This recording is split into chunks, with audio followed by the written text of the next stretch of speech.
It's Two Dudes with Attitudes, a wrestling podcast with Ryan Enjoys Wrestling and MWO. And this is our WWE Weekend Review. We're going to talk SmackDown, Raw, and do predictions for that jam-packed WrestleMania type Saturday night's main event that we have this Saturday on Peacock. We are going to skip NXT this week just so we don't have to talk too much for y'all and jam-pack it all in with the predictions. Ryan, are you ready to go? We took a week off because of me. It was my son's birthday. I couldn't fit it in, but now we're back again, baby. Are you ready? Yeah, man, a lot has happened in the world of wrestling since we've been gone. There's a lot to talk about, a lot to break down in both companies. New world champions, pay-per-views being booked, new matches being made, all kinds of stuff is going on. It's crazy. It's absolutely crazy. It is. It's crazy. We're just having shock after shock after shock, but no rhyme or reason to it whatsoever. Just not for either organization. Just doing it all over the place. So let's start with WWE. Let's get it going. Hit that music. Two dudes with attitudes. Let's go. It's the two dudes and the attitudes ruthless, aggressively speaking. So let's do this. We're Ryan and Denton. They here to get your attention. A 5-star broadcast shit. Start to the ending. Whether it's the E or it's all E, the two dudes with the attitudes that bring the heat. Get the point, yeah, it's on, time to lock in. Listen to the podcast where they get it poppin'.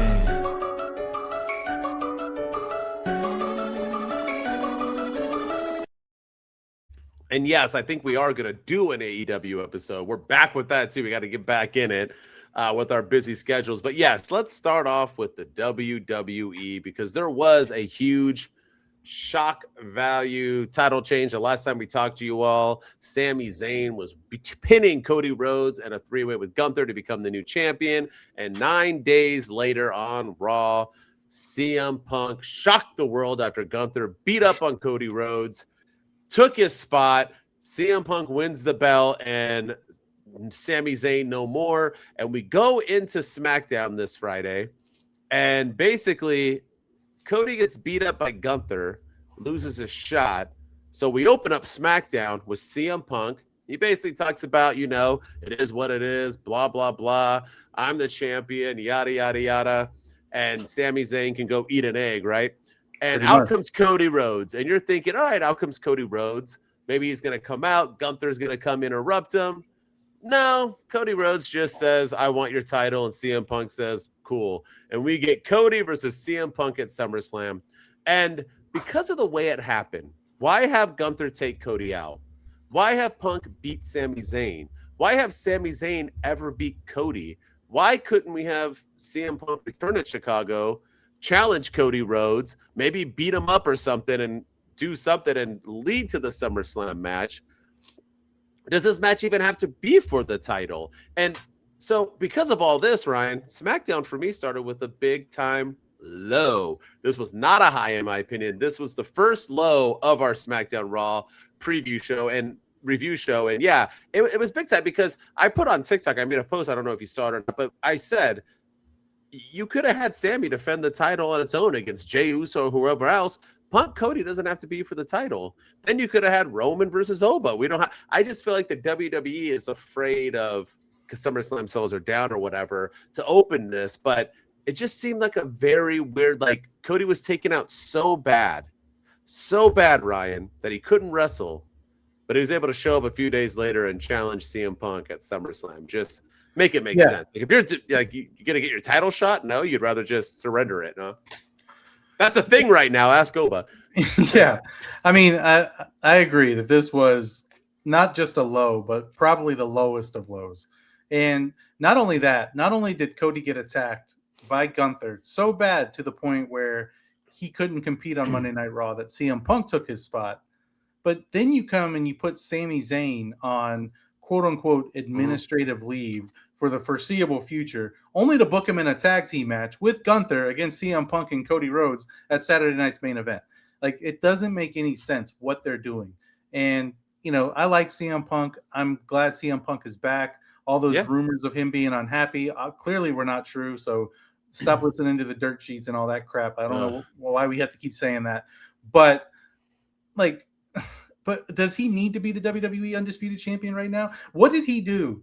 So you can lose your World Heavyweight title at WrestleMania, and come back and get an automatic title shot for the other championship.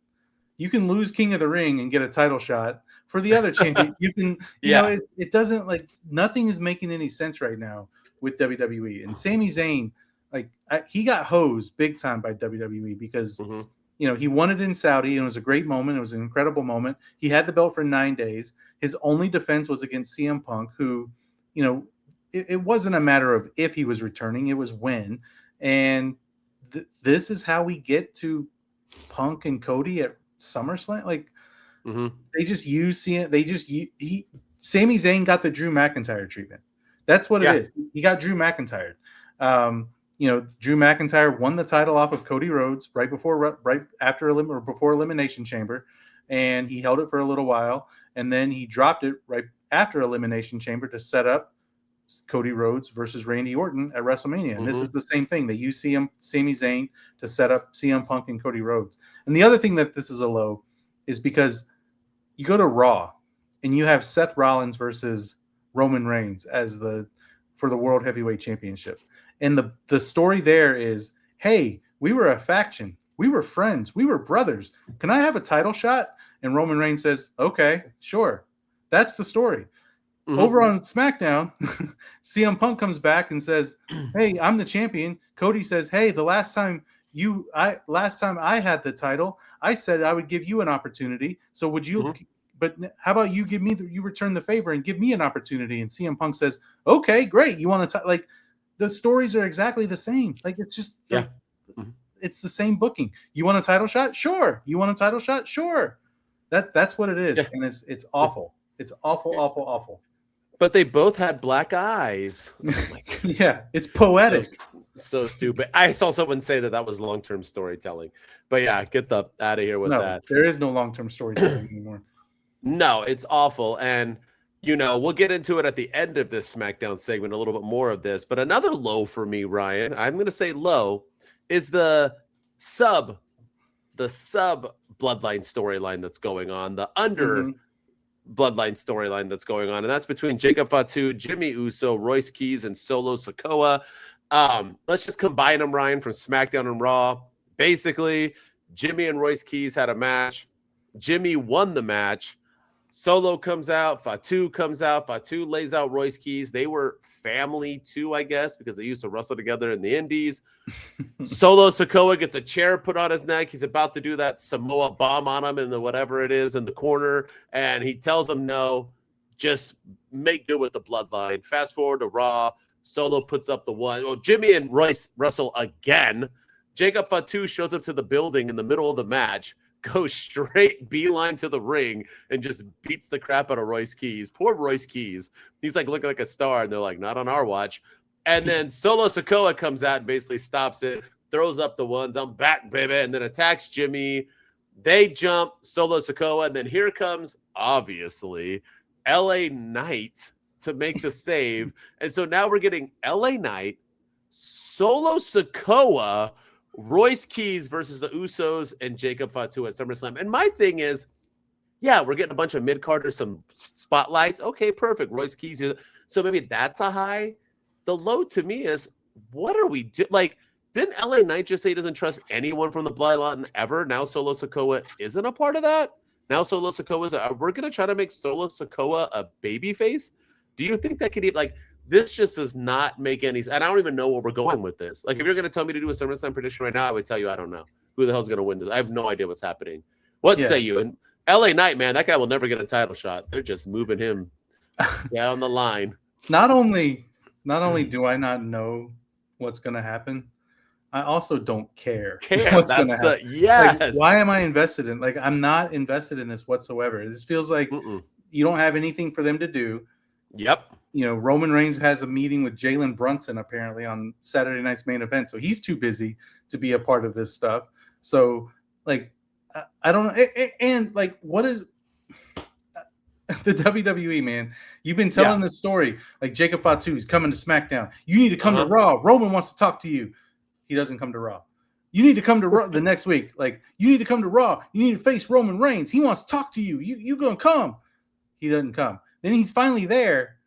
and Roman doesn't come. I'm like, what is like why are, like Roman was literally backstage. Roman is there and he doesn't come out. It's just none of this makes any sense. And it's just I don't care. Like that's my big thing. Like I do not care about any of this stuff. And it just feels like you have nothing else for these guys to do. So you're throwing them in this match. And it just I don't get it. And why throw a bunch of random dudes together? And we'll get more into what the hell is a bloodline doing when we get to the end of Raw, but dude, yeah, I don't know what's going on.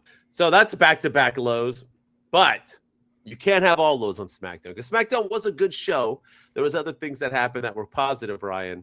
And my first positive is the man that I have been saying for a decade is the most underrated wrestler of all time, the most underappreciated wrestler of all time. He's back, baby. He's the Nomad now. That's what his gimmick has been in the indies. He is one, the only Baron Corbin, looking fantastic.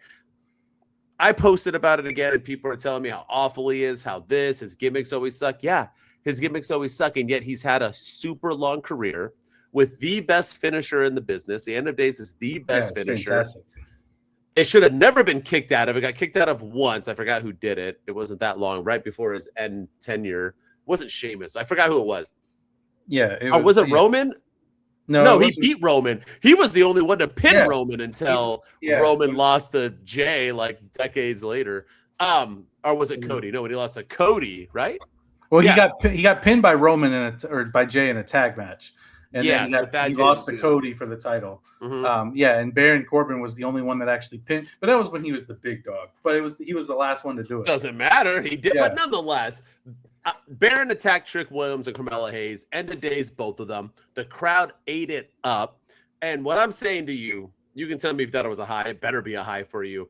But the thing is it going to work this time? Is Triple H good? Because he's known by wrestlers as the safest wrestler possibly ever. He's never injured anyone. He's always that dude. He's entertaining. He's great in the ring. He's got mic work. I mean, what can you not love about Baron Corbin? Everything about him is solid. He's back, and him in the mid-card picture, why not? Have him beat Ricky Saints. Have him beat Carmelo. Then have him beat Trick for the title in 4 or 5 months. Let Trick move on to bigger and better things. Let him run with the title for a little bit in the mid-cards. Why not? I think he deserves it. I'm excited he's back. What say you? And you giggled when I said it's going to be a high. You better say it's a high. I'm glad to have Baron Corbin back.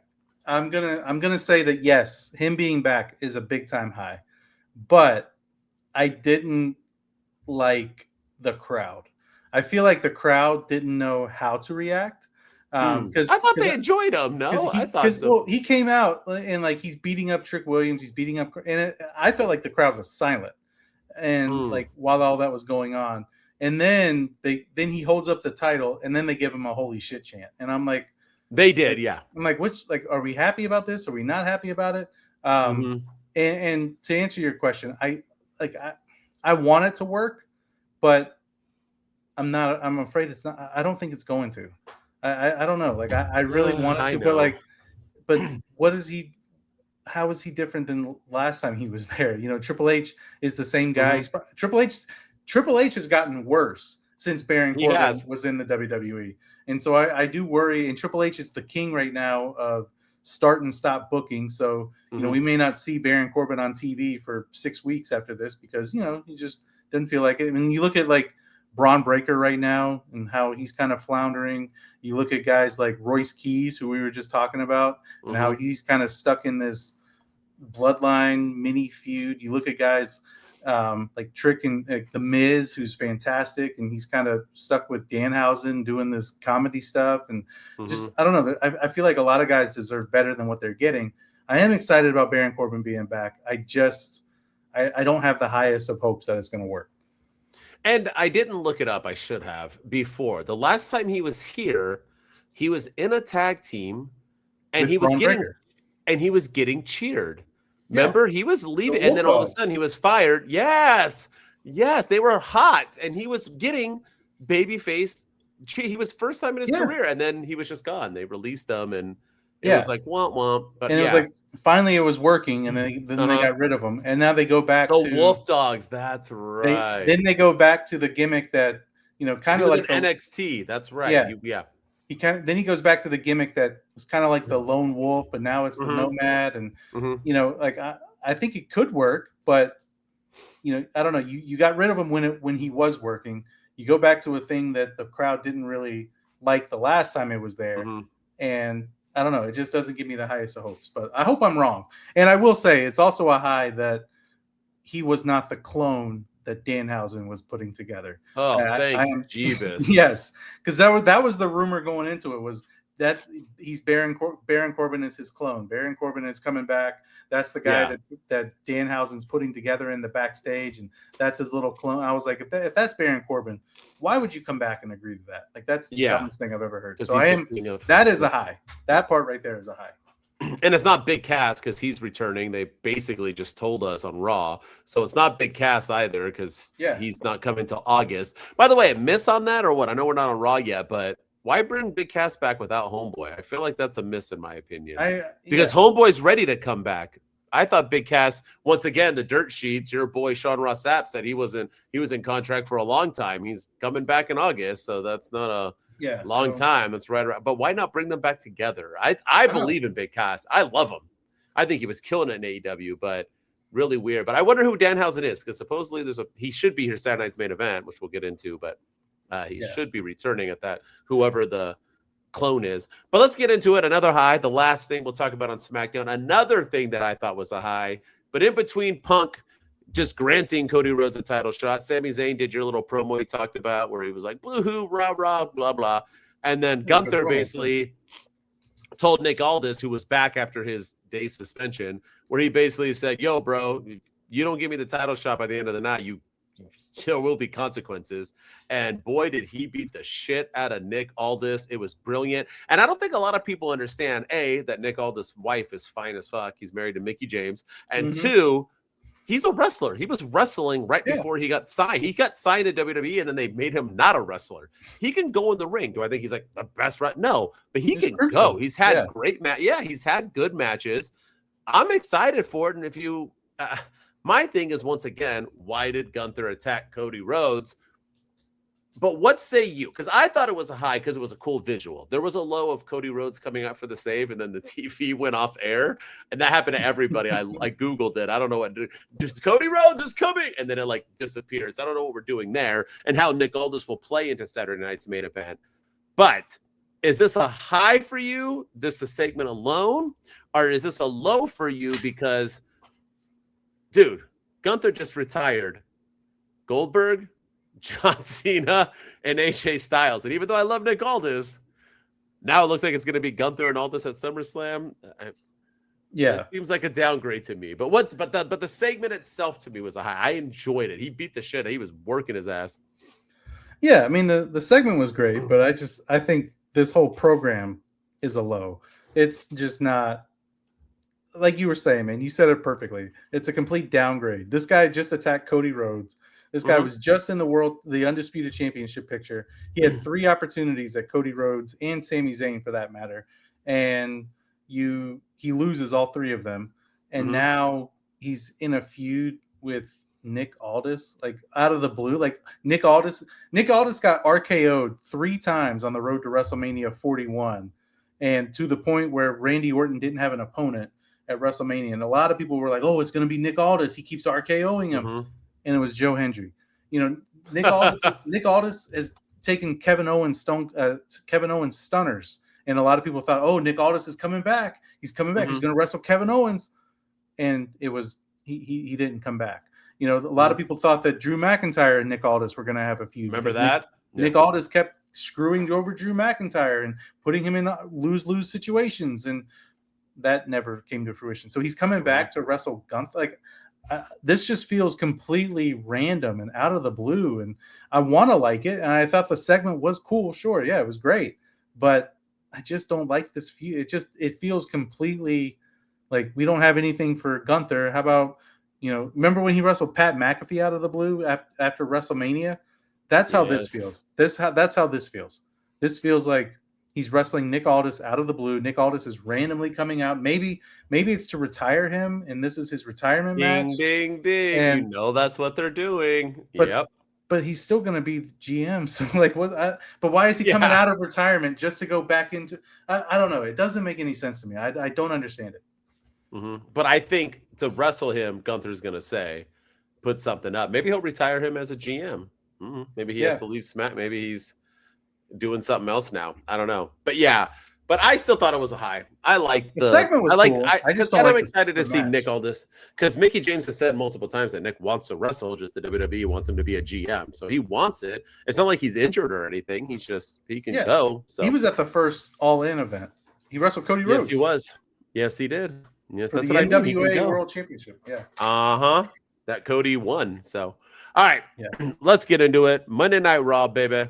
And dude, I enjoyed SmackDown and Raw, and as we're doing these highs and lows, I feel like I didn't, but this opening was a low to me. So Brock comes out with Paul Heyman, basically says that Oba Femi is obsessed with them, admits that Oba Femi 100% has given up his title shot. He basically says, that's how I know you're obsessed with Brock Lesnar, because who would give up a title shot? Basically calls him stupid. Like, literally, you're a moron. You gave up a title shot to fight Brock Lesnar. What are you, stalking us? So Brock has sheriffs and cops or whatever out there to protect him, which was really weird to me. Why does Brock Lesnar need protection?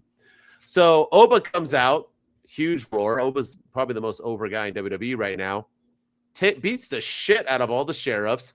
Brock Lesnar runs away. And Oba basically says, yeah, I give up my title shot because this is bigger, bloop, bloop, bloop, blah, blah. And that was pretty much it. Oba, Brock, Hell in the Cell. And the announcers kind of clarified it a little bit by saying this was Paul Heyman playing mind games. Didn't have to do with Brock being scared. It was mind games to get into Oba's head because, Brock's not afraid of anybody.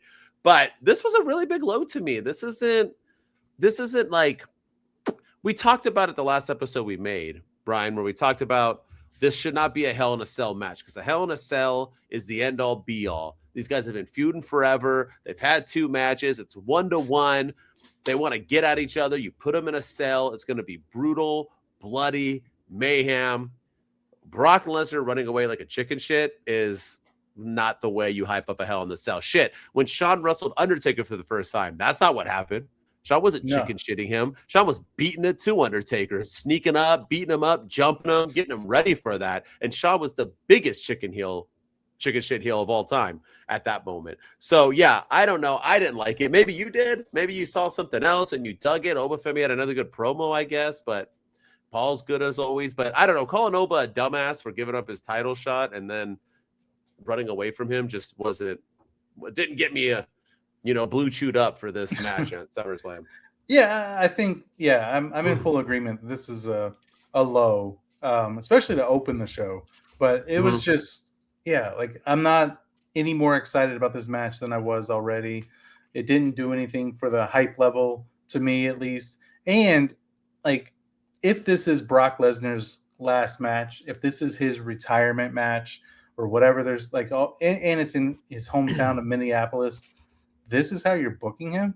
Like a chicken shit heel who runs away. Now he does look like he's having the time of his life out there. He looks like he's having a really good time. Yeah. You can tell that he really likes working with Oba Femi, and I appreciate that and I respect that. But I don't know, just the way, like you were saying, this match is Hell in a Cell. Like this match is going to be bloody. It's supposed to be brutal. It's supposed to be the culmination of a feud. And you've got Brock Lesnar, a guy who ended the Undertaker's WrestleMania streak, has been in many a Hell in a Cell matches, F5 Austin Theory off the top of an elimination chamber. You have him running away like a chicken shit coward because for stupid reasons, and then Oba Femi taking out the world's worst police officers with ease. I don't know. Dude, it's just I don't know. Like Brock doesn't need protection. This doesn't feel like a Hell in a Cell type booking. Like these guys should be fighting every opportunity. They should be like, it should be like going into the crowd. There should be pull apart brawls. There shouldn't even be talking. It should just be every time somebody comes out, the other one comes out and they just beat each other up. That's all it needs to be. And that'll get people excited. But what they're doing right now, they're doing too much and they're trying too hard. And it's not landing for me. So this is a big time low for me. Yeah. And let's fade right into the next thing that involved Paul Heyman, because I agree with you. And kind of, A low for me, maybe not for you, but Maxine Dupree, no more. Her name is just Maxine. She comes out with the Vision, and the Alpha. I don't know if you caught it, but the Vision talked. They let into Maxine, and they called her Maxine. Mm-hmm. And she grabs the mic and then sits there for like 35 seconds, not talking, and kind of looking at the big screen. Yeah. And I don't know if Alpha Academy is supposed to have music hit and cut her off. Obviously, she wasn't meant to say anything. Then she started fumbling her words. And then Alpha Academy was shown walking out. And basically, they love her. She goes in to give, big ol' Omos a kiss. And they jump him from behind. The Vision beat him down. One of the weirdest things was Austin Theory was based like you could never get a woman like this, even though Omos had Mandy Rose all over him way hotter than Maxine. So I don't know what world he's in. But they go backstage later on after they turn on the Alpha Academy officially. They see Paul Heyman. Paul Heyman's fresh off his Brock Lesnar runaway scene. And he basically tells them, "You're awesome. You won the belt. Maxine looks great." And they're like, "So you're back?" And he's basically like, "No, you have Maxine now. You don't need me," and walks away. He says something offensive. You probably remember it. And he just walks away and leaves them. And they're all kind of like, eh. So he's out of the Vision. And now Maxine, who couldn't cut a promo if her life was on the line, who fumbled, is replacing the greatest pro. Make it make sense. So this was a low for me, and I don't even know why we're keeping. Doesn't Braun Breaker look out of place? It's like two nerdy white guys who think they're like people that live where I live in Valencia, where they're like, "Oh, we're cool, we're white, and we're tough because we have muscles," when they're really not. And then there's like Braun Breaker, who's like a legit badass, who's like, "Oh, I'm their older brother, so I have to like hang out with them." It's just like it just doesn't feel right anymore. Yeah, get rid of it. And I think that's to me. That right there, what you just said, is why this segment was a huge flop and why this segment was a big time low, because of Braun Breaker.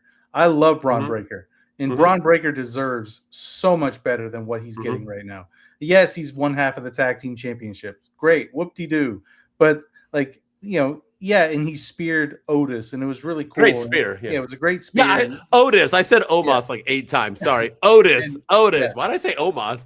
I've been watching AAA. Sorry. Thank you. Otis. But he speared Otis like 8 times, or really nice spear. Austin Theory got out of the way. It was everything that part was cool. But what are we doing with how the mighty have fallen, man? Braun Breaker was in a feud with Roman Reigns this time last year. Braun Breaker him and Bronson Reed had beaten Roman Reigns and Jey Uso this time last year. And Braun Breaker was on a trajectory to become the new WWE champion or world heavyweight champion. He had the belt. He had opportunities he took the title off of Seth Rollins. He held it for like a week and then almost refused to give it to Adam Pearce. And then he was feuding with CM Punk, and it was just like, and now he's relegated to this. Why? I get that Paul Heyman got speared by Braun Breaker, but why is Paul mad at Braun? He should be building Braun up. It should be Braun and Brock. That's who Paul Heyman should have in his corner. And those like B&B security, bring them back and have Braun and Brock. But maybe that is the plan here. And that, Braun Breaker's like, you know what, Paul, you don't turn your back on the Vision. The Vision turns your back on you. I'm going to spear you again. And maybe this leads to Braun Breaker versus Brock Lesnar at some point in the future, which is a match that I'd love to see. I think it would be awesome. So maybe that's what they're leading to. But right now, it's just a weird way of getting there. It is. And Paul Heyman just leaving them for why? I don't get it. They need him unless they're just giving them up into mid card. I think they're kind of like, but aren't they kind of like the Temu version of Judgment Day? It's like Theory and Maxine are supposed to be Dom and Liv, and then we got Braun and Logan, and that's kind of like JD and Roxanne Raquel, and I don't. They just seem like the team. We already have a mid card. It's like Damian Priest and but we already have that. It's just Balor. Just really weird, really weird. Something that's not weird though, and you know what? I'll let you talk about it because I'm pretty sure this is what you really, really want to talk. I'm sure this is your Blue Chew high of the week. Blue Chew, you need to sponsor That's us. right. That's a pretty Sponsor us. cool. That's a pretty cool set. That is- The Blue yeah. Chew high of the week, baby. The if you chub know of the what I week. mean. Yeah, let's do it. But this is definitely your biggest high for sure. Number one contender for the IC title match. Go ahead. I'll let you break it down and you can say what happened. Yeah, so the number one contender, I mean, we don't need to say anything. That Chad Gable made Ethan Page tap out. And Chad Gable will face Penta in his home state of Minneapolis, Minnesota for the Intercontinental Championship. And I think this is the one thing over the last few months that WWE has done right. And that's building Chad Gable up. Now, he's going to fall eventually because they all do. Braun Breaker, Royce Keys. We've been talking about them at Gunther. But right now, he's being built up beautifully ever since taking the mask off and revealing himself to be El Grande Americano, to the apology tour that he was doing with everyone, to this. And yeah, I think this is the moment he should have had at WrestleMania a couple years ago when he was supposed to wrestle Gunther, and that opportunity went to Sami Zayn, and Sami Zayn beat Gunther instead. And this is Chad Gable's big moment, and I think it's going to be he's going to get the pop of the night. He's going to win the Intercontinental Championship at SummerSlam. That's not a prediction. That's a spoiler, to borrow a line from the great Paul Heyman. And yeah, I'm here for it, man. I'm here for all of this. This was, like you said, the Blue Chew chub of the week for me. This got me. Yeah. This got me amped. This got me hyped. This has me lasting, gives me an erection lasting longer than 4 hours. Some of those last for a couple of days, by the way. But here's the thing, right? This is definitely to make up for their blunder with Gunther, but when he should have been the one to defeat Gunther at that time, because he was the first man to ever defeat Gunther, even though it was by count out or whatever. But here's the thing, right? We have Chad Gable. What a wild, wild story, because he had all that. And then they made him El Grande Americano, and everybody thought, this is the death of Chad Gable. What are we doing?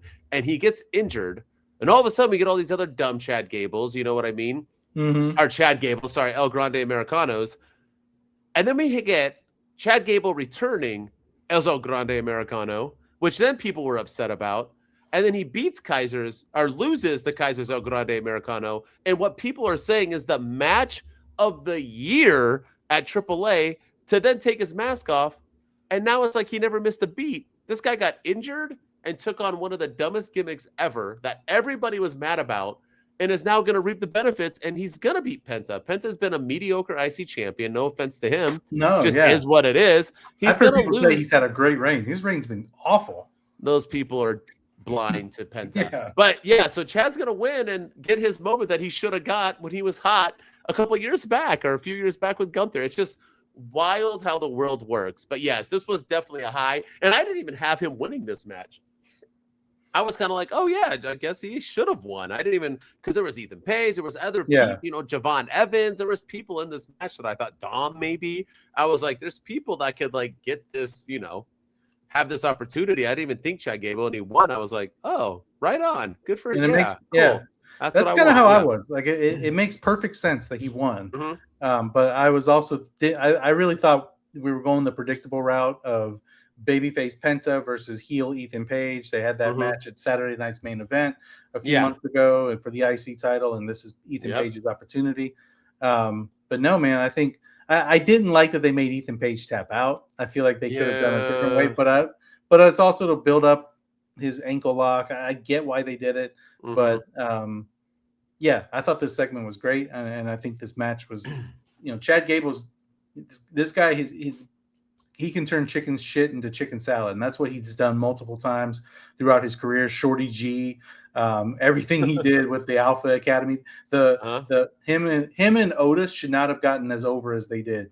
With them in that quiz bowl against RK Bro, like that, all that stuff was fantastic.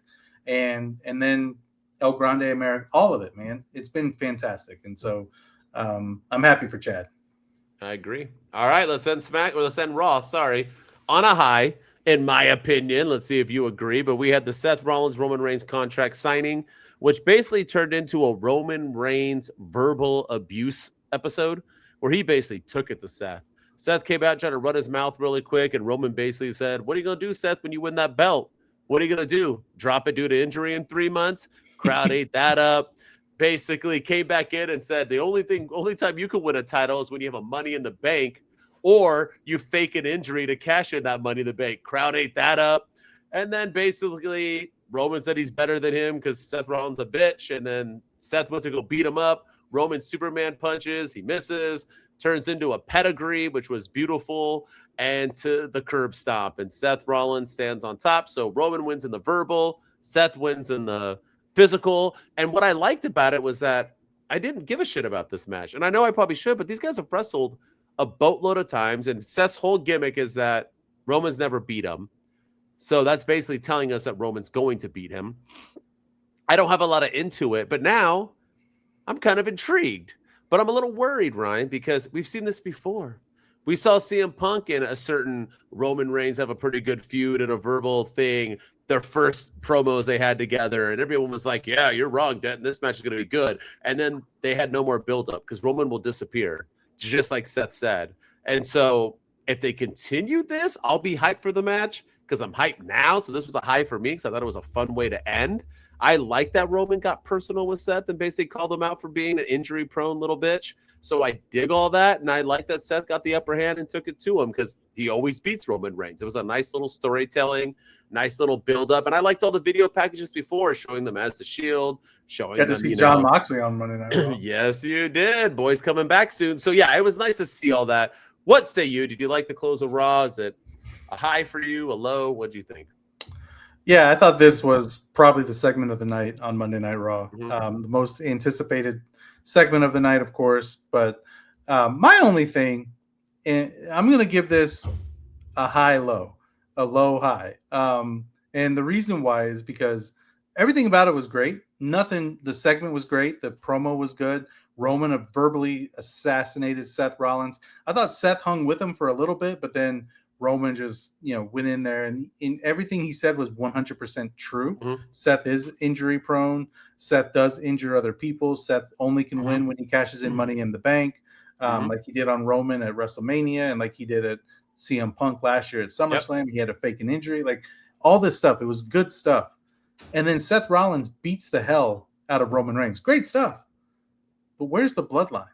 Like where I'm glad you brought that up. The same group that was there all night. They're feuding with Royce Keys and Solo, LA Knight and all them, and LA Knight over Roman Reigns and who's going to be a part of the family and loyalty and all this. Seth Rollins' whole thing is you can't win without having help.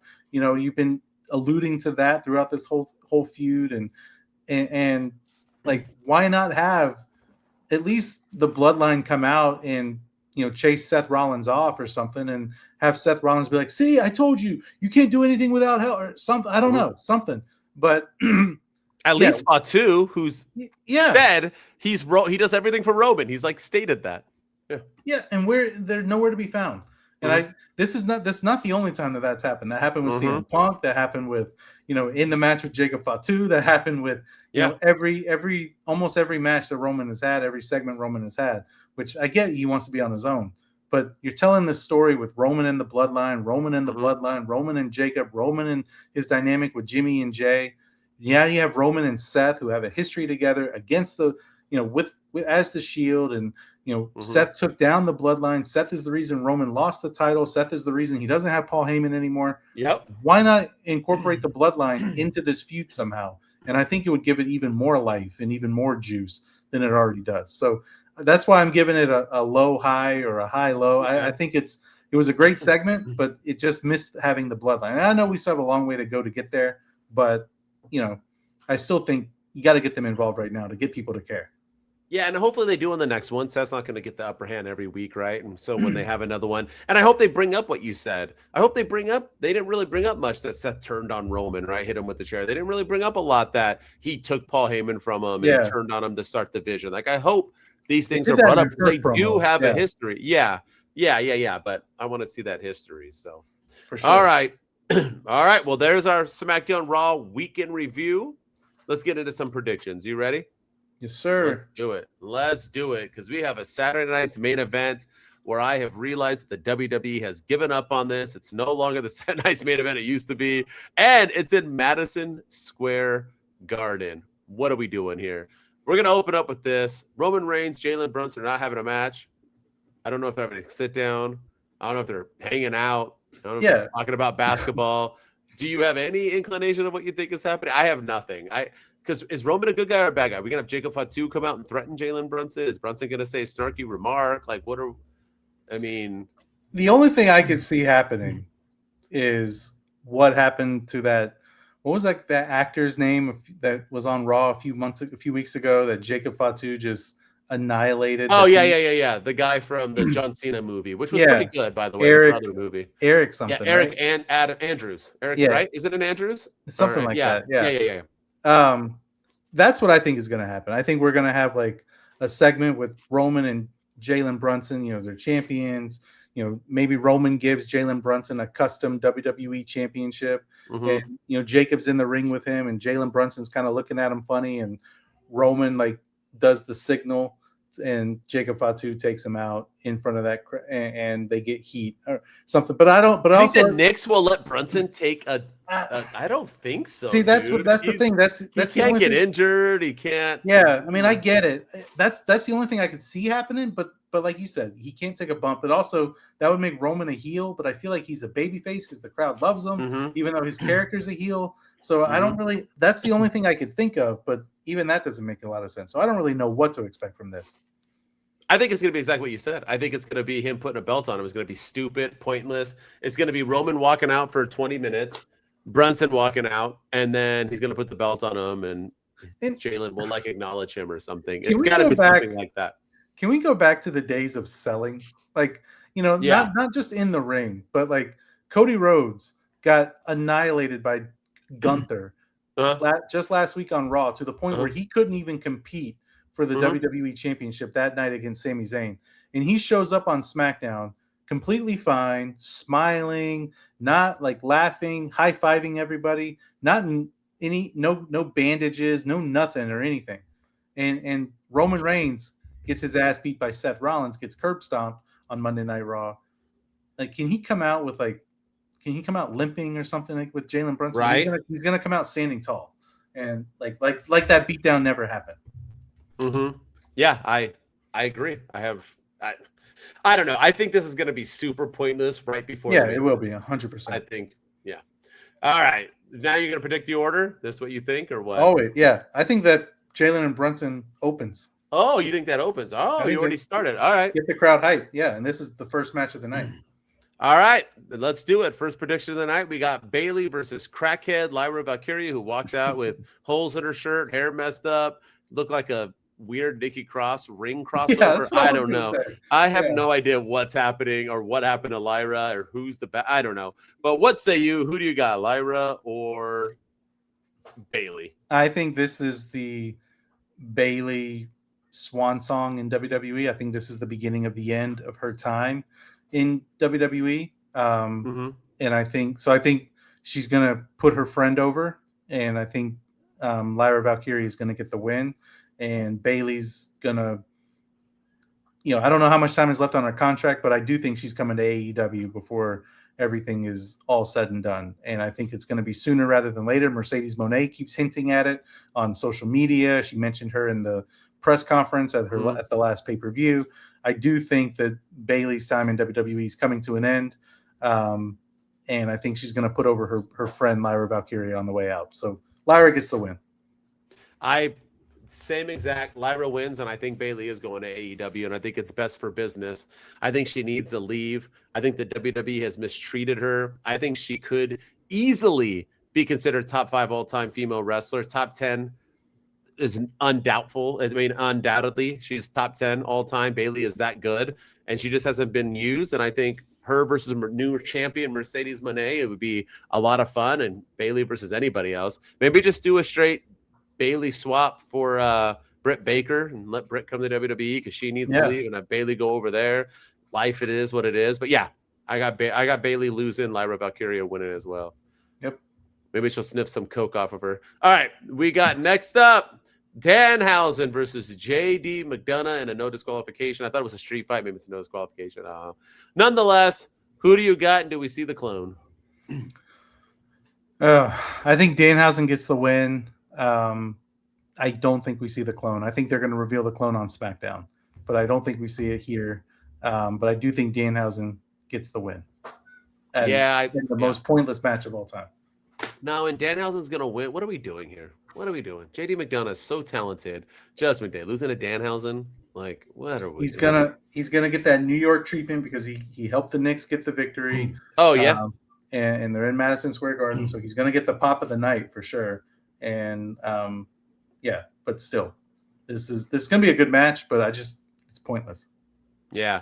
That's why I wonder, did they confirm 100% that Jalen Brunson's there to have a thing with Roman? Or are they both just advertised to be there? Because maybe Roman will have his own segment and Brunson will walk Danhausen out or something. I mean, that seems more logical because, you know, he helped him win the I don't know. But I think they did advertise Roman and Jalen Brunson having a... Okay. Yeah. All right. All right. It is what it is. But we both got Danhausen, so we're 2 for 2 on this. Yep.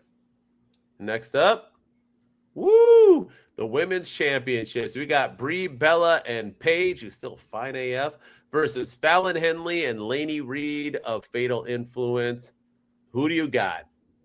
Has this match even been hyped? When was the last time Paige and Brie Bella were on TV? I don't know. All right, go ahead. Yeah, I'm gonna go. I feel like this is the time that WWE is gonna do the obligatory title change, the random title change. And, you know, Fatal Influence has been hot ever since they debuted on SmackDown. You know, Paige and Brie Bella have had a nice little run with the women's tag team titles. I mean, they won them at WrestleMania, and they've held them for a good, 4 or 5 months now. So they defended them a bunch. Yeah, they beat, you know, the Nia Jax and Lash Legend. They've beaten a lot of people. So they've had a great little run. Lyra. Yeah, Bailey and Lyra, causing Lyra to turn heel. So I'm gonna go with Fatal Influence. I think Fatal Influence, they're the young up and coming group. They had a lot of heat when they first debuted, especially JC Jane. I think this is going to keep that momentum going, and they're going to be booked the way that Damage Control should have been booked, aka Bailey, Io Sky, and Dakota Kai when they first arrived. And I think this is the perfect start to do that. So Fatal Influence gets the win, and they become the new women's tag team champions. All right, we're 3 for 3. I got Fatal Influence winning as well. New tag team champs. Why not? Brie and Paige have done what they needed to do. They were never supposed to be a tag team to begin with. Maybe they'll retire and run off into the sunset, or maybe they'll have solo run. But yeah, and maybe Paige will turn on her. I could also see Nikki coming back and turning on Paige at the end too. Yeah, and costing them the tag team titles or something. Yeah. She's all healed up. Yeah. All right, the main event no one asked for. We got Cody Rhodes and CM Punk versus Gunther and Sami Zayn. 9 days as champ. Who do you got? This feels like a Temu version of The Rock and John Cena teaming up against The Miz and R-Truth. Even though like all 4 of these guys are like way bigger stars than The Miz and R-Truth were or are.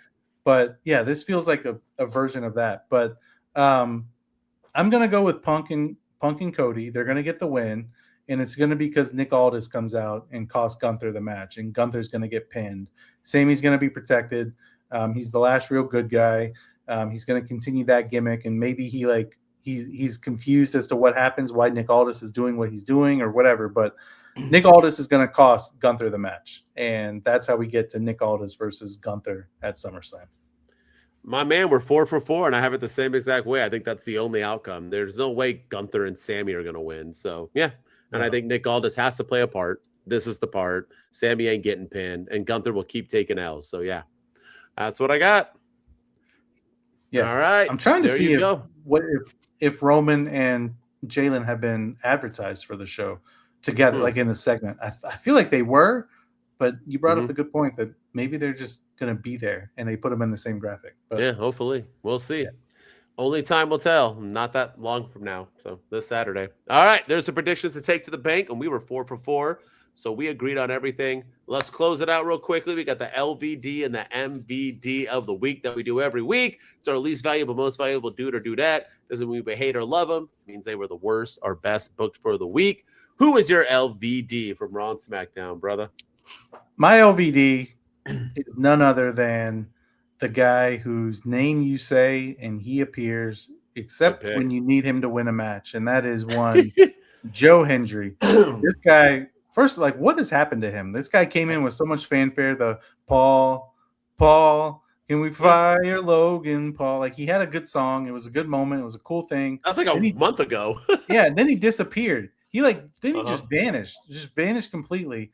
Then he comes back and he loses to Dominic Mysterio, which you might think, like, why are you dissing Dom? I'm not, but Danhausen cursed Dominic after Dominic beat Joe Hendry. So, like, why wouldn't you have Joe Hendry beat Dominic, and by having Danhausen curse him? Like, it just goes to show WWE does not care about Joe Hendry whatsoever. I don't care about Joe Hendry. So he's my LVD this week, 100%. I love it. Should have been mine. It isn't. I also don't care about Joe Hendry. So if that one light-skinned ginger wants to send me a Wikipedia page on it, I'll go ahead and read that. All right. My LVD of the week is none other than the chicken shit himself, Brock Lesnar. I thought this was a huge L for Brock. I know you said he's having fun, but I'm going off the booking. And why the hell are you going to book the most scary man to ever grace the WWE by running away from Oba Femi? And yes, Oba Femi is a scary Nigerian man who wants blood. I get it. We're building to Hell in the Cell. Let these men fight. Paul should have no involvement in this leading up. It doesn't even make sense. So yeah, Brock Lesnar's got to take my L for the week. I just don't understand his booking whatsoever. Sorry. Yeah. Very weird. I think that's a safe pick. And like you said, man, like, Brock doesn't need Paul. Paul doesn't need to be involved in this. Paul should be with the Vision right now. They need him more than ever, and he's with Brock instead, which doesn't make any sense. And Paul Heyman said last week this was bigger than the world title match, and then this week Oba's an idiot for giving up the title match to wrestle. None of it makes any sense. You are right. You're right. All right, let's end it on a high note. MVD of the week, Ryan. Who do you got? My MVD is none other than Chad Gable. I think we got to give him his props. Not only did he win a pretty grueling match, but he made one of the up and coming stars in WWE tap out. He got a huge pop from the crowd. That stare down with him and Penta was incredible, and it's going to lead to an incredible moment at SummerSlam, and I can't wait for it. But I'm going to give the MVD this week. I could have gone Roman, I could have gone Seth, I could have gone Punk, I could have gone Cody, but I'm going to give it to Chad Gable. The man deserves it. Everything that he's like the one, him and Sami Zayn with his gimmick are the two bright spots in WWE at the moment, that they're doing everything right with them right now. And I hope they keep it going. I fully agree. I had Chad Gable as well. It has to be. He's finally going to win that IC title that he should have won a couple of years ago or whenever it was with Gunther, when Gunther had the longest reign ever. I'm all for it, and I liked seeing him win too, because I know a lot of people said it was predictable, but I just wasn't paying attention to see that coming, and I'm glad it did. And I think Penta and Chad Gable might steal the show at SummerSlam, whatever night they're on. So yeah, I got Chad Gable too. So same MVDs, man. We're cooking together this week. Mostly highs and lows we were off, but I like this. All right. Well, there you go. We are back, baby. WWE Weekend Review. We're so glad you tuned in. And like we said, if you watch AEW, we're planning on doing an AEW episode this week as well. So look out for it, probably tomorrow. As always, if you just want to check me out, listen to me yappity yap and give off the best damn opinions you ever hear, I'm at all social media at my_wrestling_opinion. And with me, as always, is Ryan. Enjoys wrestling on all your social media platforms, and I'm going to get back to posting regularly. I've been in the middle of some personal stuff going on, but I'm coming back, so be on the lookout. And then if you're listening to us or actually you can follow us on all the social media platforms as well. X at 2DudesPC, Twitch 2Dudes_with_attitudes, Instagram 2Dudes_with_attitudes podcast, right here on YouTube at 2Dudes_with_attitudes, and on TikTok at 2Dudes_with_attitudes. So go follow us on all your social media platforms. And now, if you're listening to us on Apple and Spotify, we love all of our audio listeners. So keep up the good work. Keep up the ratings and reviews, because we're in the top 10% of all listened to wrestling podcasts, and we want to get into that top 5%, the top 1%. And the way to do that is by leaving us 5-star ratings and reviews. That helps us climb up the ranks, get high up in the algorithm. And as always, we appreciate everyone's love and support. Yes, sir. So 2 Dudes Wolfpack, we out. 2 dudes with attitudes, let's go. It's the 2 dudes. dudes and our attitudes ruthless, aggressively speaking, so let's do this. We're riding in Denton, they here to get your attention. A 5-star broadcast shit, start to the ending. Whether it's the E or it's all E, the two dudes with the attitudes that bring the heat.